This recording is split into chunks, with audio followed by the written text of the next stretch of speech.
मित्रांनो नमस्कार. काही दिवसापूर्वी मी इंस्टाला एक व्हिडिओ टाकला होता. आपल्या शिवाला लंपी झाला होता. तर अतिशय गंभीर परिस्थिती झाली होती शिवाची. म्हणजे खाणं पिणं एकदम कमी झालं होतं आणि अंगावरती त्याच्या सूज पाय त्याचा दुखत होतं. त्याला चालता पण व्यवस्थित येत नव्हतं. तर त्यावेळी व्हिडिओ टाकल्यानंतर अनेक मित्रांनी मला फोन केले. जवळपास मी व्हिडिओ टाकल्यानंतर 11 ते 12 वाजले होते मला रात्रीचे. कंटिन्यू फोन चालला होता. प्रत्येकजण विचारपूस करत होता शिवाची आपुलकीने की काय परिस्थिती आहे किंवा उपचार वगैरे काय चालू आहे, किंवा अनेकांनी मला त्याच्याबद्दल मार्गदर्शन पण केलं की काय केलं पाहिजे वगैरे.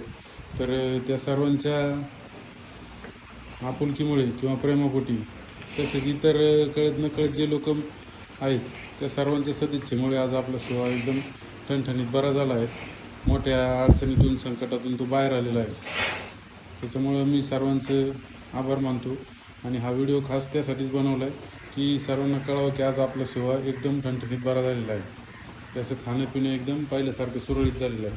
थोडीफार आता एक 90% तो क्लिअर झालेला आहे. 10% त्याला थोडेफार जखमे वगैरे आहेत, त्या पण लवकरच क्लिअर होतील. त्याचप्रमाणे आपला शंभूसुद्धा एकदम ठणठणीत बरा झालेला आहे. तर मोठ्या संकटातून आपण बाहेर आलेलो मित्रांनो. माझ्या दोन्ही पण वासरांना लंपी झाला होता आणि गंभीर स्वरूपात झाला होता. तर योग्य उपचार, डॉक्टरांचा योग्य सल्ला आणि सर्व मित्रांची सदिच्छा, प्रेम याच्यामुळं आपण या संकटातून बाहेर आलेलो आहे.